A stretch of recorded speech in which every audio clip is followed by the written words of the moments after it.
Hello and welcome to OSDR Chats. Today we have the opportunity to speak with Konstantinos Adamopoulos, PhD candidate at the National Technical University of Athens and a member of the AI/ML Analysis Working Group, and his research using 48 mouse and human microarray datasets from the Open Science Data Repository provides us with insights on how space travel affects our body systems. In this interview, Konstantinos shares his research with us and describes how the Open Science data systems and the analysis working groups contributed to this publication. Thanks for joining us today. Could you please highlight the most important finding in your study? Thank you so much for having me. So to begin with, in our study, we reviewed the effects of microgravity and other spaceflight environmental factors, example given exposure to radiation, confinement, hostile enclosed environments, changes in diet and distance, based on Homo sapiens and Mass Musculus microarray studies and experiments housed in the NASA Open Science for Life in Space data repository. We primarily focused on experiments that have been conducted in either actual or simulated microgravity in order to determine the affected functionalities at the gene, cellular, or organ levels.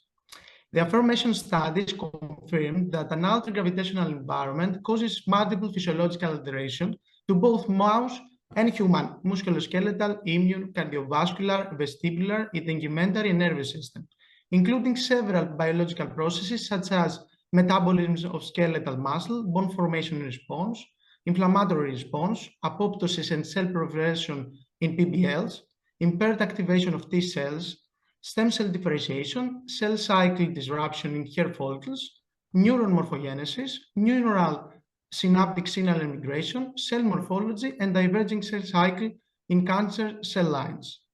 Furthermore, we performed a comparative meta-analysis and reported some overlap and reproducibility in genes identified as differentially expressed in musculoskeletal tissues within each species. This includes common gene ontology functions such as protein binding, ubiquitin activity, transferase activity, metal ion binding, DNA binding, and RNA polymerase activity across Mass Musculus muscle tissues. On the other hand, limited overlap between species was identified, partly attributed to the limited availability of human samples. It is worth to mention that we plan to address this hindrance in our current research by utilizing machine learning methodologies. That's so exciting to hear. And my second question is, how did the Open Science data systems, or the AWGs, help assist you in your work so you could achieve these research goals? Dr. Ramahadan and Toll define open science as a collaborative culture enabled by technology that empowers the open sharing of data, information, and knowledge within the scientific community and the wider public to accelerate scientific research and study. This is precisely what OSDR and AWG members do.